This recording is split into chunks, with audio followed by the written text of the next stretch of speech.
Alright mga kabrum-brum, so bago tayo mag-install ng mini driving light na fully assemble type, so binaklas muna natin yung kaha. Yan, dito sa part ng headlight and then the rest ng sa body.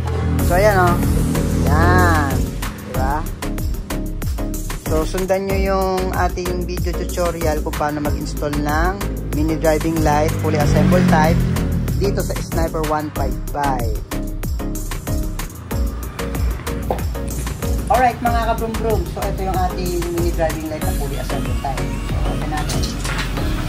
So yung bracket na ilalagay natin is bracket 1. Ito yung bracket 1. So ito ay nakapresto sa T-post mga kabrum-brum.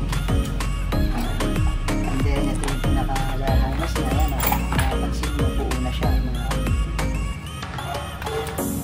and then meron siyang extra na fuse. And then may mga nilagay na ako dito sa cable tie. Okay, sundan nyo ako mga kabrum-brum. Alright mga kabrum-brum. So ito mga kabrum-brum, ito yung ating power relay. So yung power relay natin, maliit lang siya. Kasi yung mga ibang ginagamit malaki. So sa akin kasi may purpose ako bakit maliliit yung power relay na ginagamit. So ito ay pang electronic. Okay? So ito, unang step ang gagawin natin. Ilulusot natin siya dito. Ito mga kabrum-brum, hindi dito, dito. Yan, lusot natin yan. Hanggang dito sa tumulus ka sa kabila. Okay? So pati ito, hanggang pati ito, ilusot natin. Iiwan natin ito pala mga kabrum. Ito yan. Tapos nakita nito, ito yung pinaka-switch. Lulusot natin ito.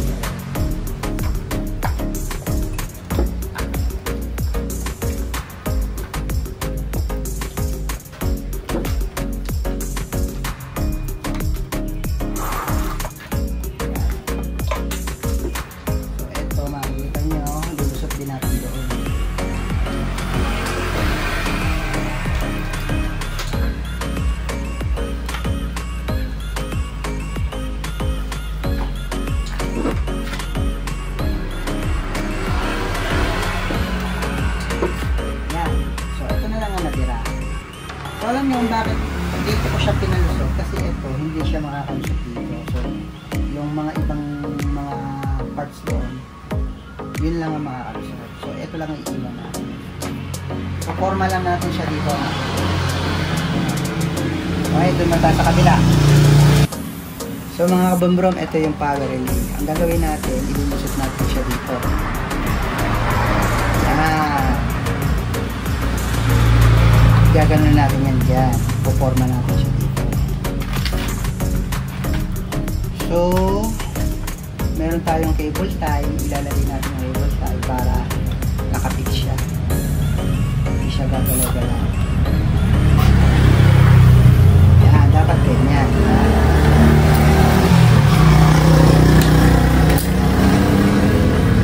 And then, ito yung kanya mini driving light switch. Ito yung NBL switch. So, ang gagawin natin, pagagapangin natin pataas. So, ganun lang natin.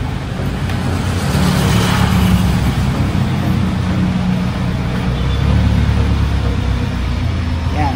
Pataas lang. Magpunta rito. Ayan.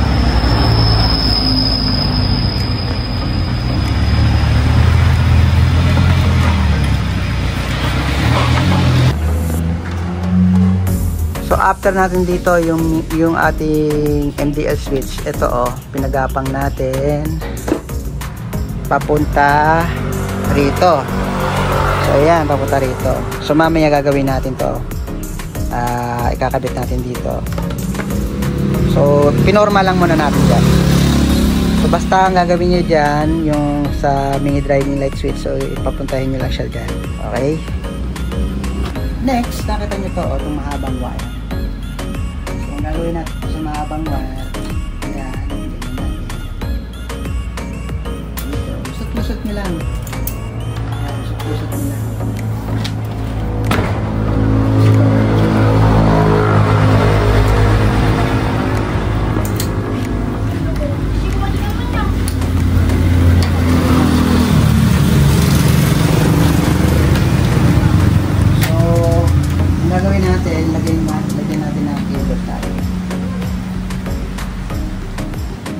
para nakafix yung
gilid niya lang mga kabundong.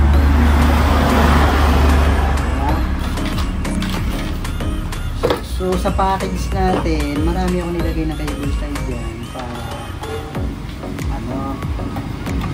ma-organize natin yung pag-install. Maayos yung pag-install. Kaya naglalagay ako ng maraming cable tie. Hindi siya gagalaw. Yung iba kasi, mga nag-i-install, walang cable tie, lumalaylay, kaya pwedeng sampayan ng medyas. So sa atin, yan, nakapit siya. Alright, mga kabrum-brum, dito na tayo sa battery. So, dito, may mababasa kayo dito na battery positive. May nakasulat dyan, battery positive. So, dito natin siya ilalagay sa battery positive. Ayan, no? Plus sign, diba? So, yun ang lalagay natin. Lalagay natin yan.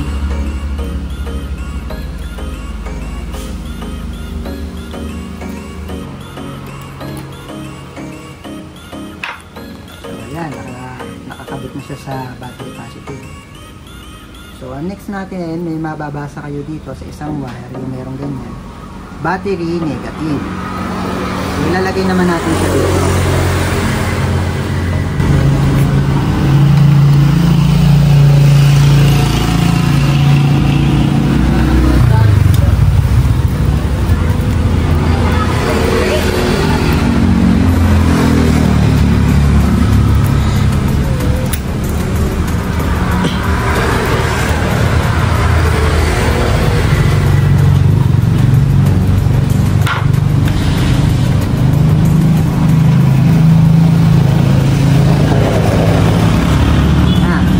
Fuse, yan, forman nyo lang siya dyan. Okay, so okay na tayo dito. Lipat naman tayo doon sa kabilang side. Alright, andito na tayo sa harap. So, ipoforma natin ito itong packet na ito. So, dito, papansin nyo, sasabit siya. So, ang gagawin natin, ito, i-discarte natin ito na hindi siya sasabit dito. So, ang gagawin nyo, mga kabundong, tulak dito sa pababa.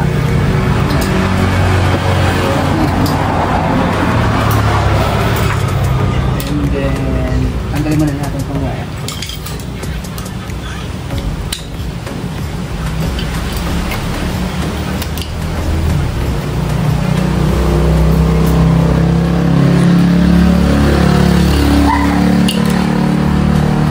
I-bend lang natin ito.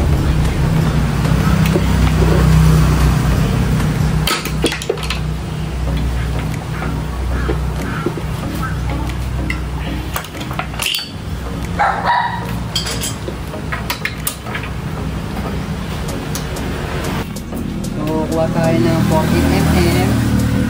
Masakit, pagkay natin.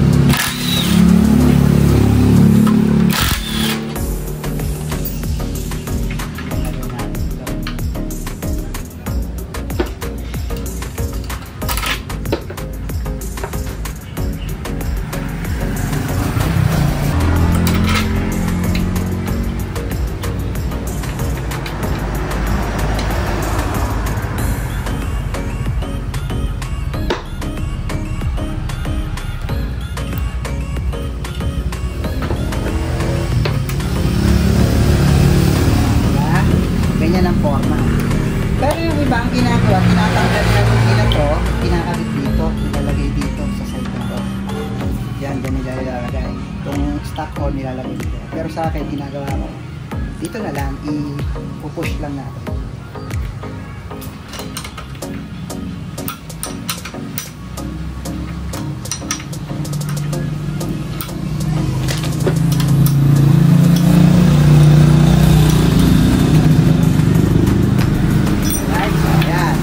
Nakaporma na yung ating bracket 1 para sa post. Okay. Alright, so dito na tayo sa last connection. So makikita nyo dito, may nakasulat dito na positive connection. Yan, or brown wire. So saan nga ba natin makikita yung brown wire? Sa mga Sniper 155 na Isusi, so ganito yung kanilang adapter. So makikita nyo, ito yan, color brown wire. So ang gagawin nyo lang, tanggalin nyo lang to, and then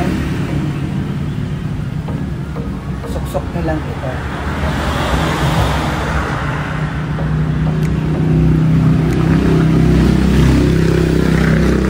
Yan, ganyan lang, madali.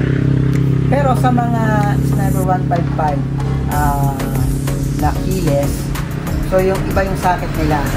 Pero may makikita pa rin kayo na brown wire doon. Basta pag nakita nyo brown wire, doon lang kayo magtatap, mga kapatid. Doon nyo lang siya ikakabit. Pwede nyo isuksok, pwede nyo talupan, and then saka nyo ilagay itong wire na to. So meron na kayong positive connection. So ito, dito nilagay. And then ito, ginagawa ko para pag nilagay natin siya dito, hindi siya matatanggal, bubutasan muna natin.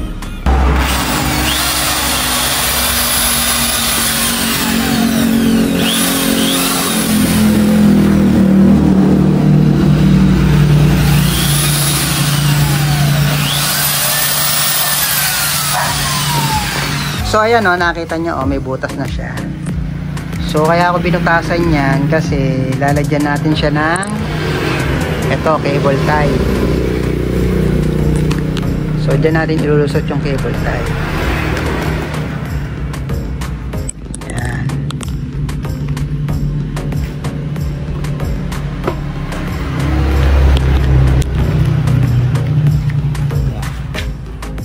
So kapag nalagyan na natin ang cable tie ito,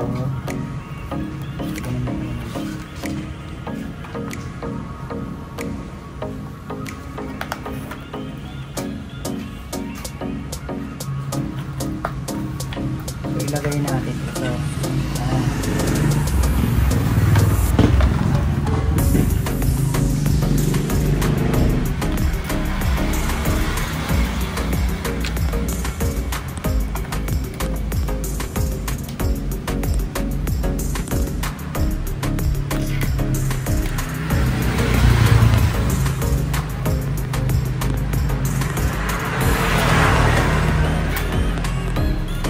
Dapat ganyan.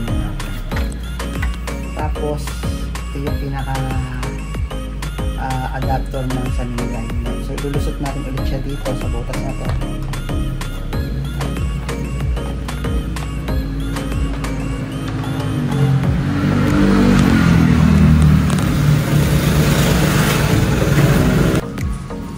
So ayan, kapag nailusot na dito papunta rito palabas, so ilulusot natin siya dito.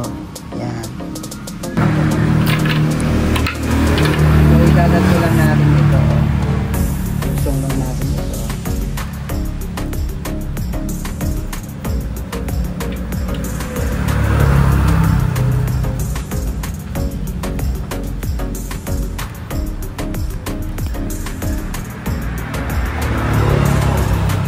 And then, itong wire na ito, forma lang natin na hindi siya lalabas. Lagyan natin na cable tie.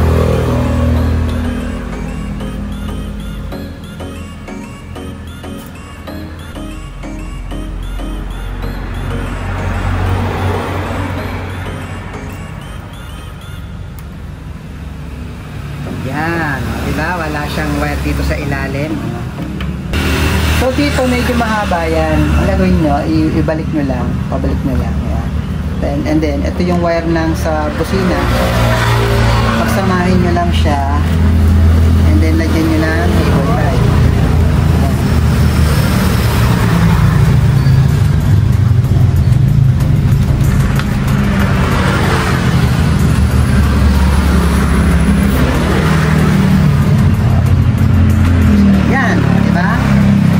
Maayos siya.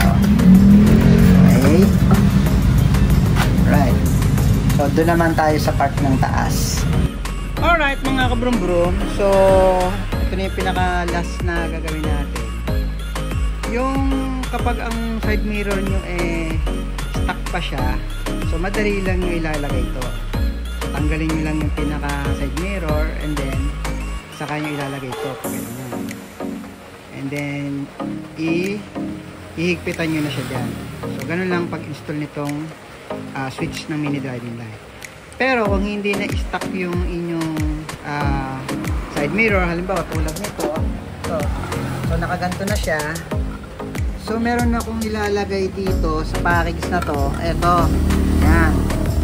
So, kailangan meron tayong ganito. Ito yung tinatawag na side mirror board. So, pero kung stuck yung inyong side mirror, hindi na natin kailangan to. Mismong direct nyo na siya dito. So, ang gagawin natin is ganito. Yan.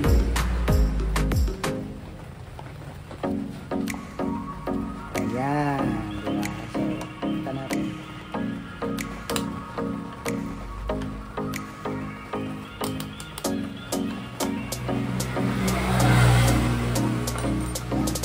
So, itong wire na to is ganito nyo lang.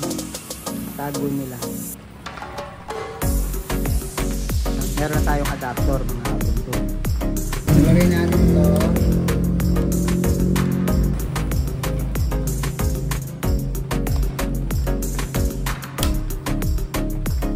Ayan. O, diba? So, naka-install na siya, mga kabunto. Maayos yung ating pagkaka-install ng mini driving light switch. Ito na, yung sa MDL1, bracket MDL1. So, ayan o, ganun siya naka-install. Okay? So, sa MDL bracket 1, kapag liliko kayo, susunod yung liwanag ng mini driving light. Okay? Ayan. So, ayan mga kabrum-brum, yung ulit-ulitin nyo lang yung video tutorial ko para kung hindi nyo masundan, ulitin nyo lang yung video. And then, kung may katanungan kayo, pwede kayong mag-leave ng message dito sa comment section, mga kabrum-brum. So, yun. Maraming salamat sa mga nagtangkilik ng aking fully assembled type na pyesa. Ingat!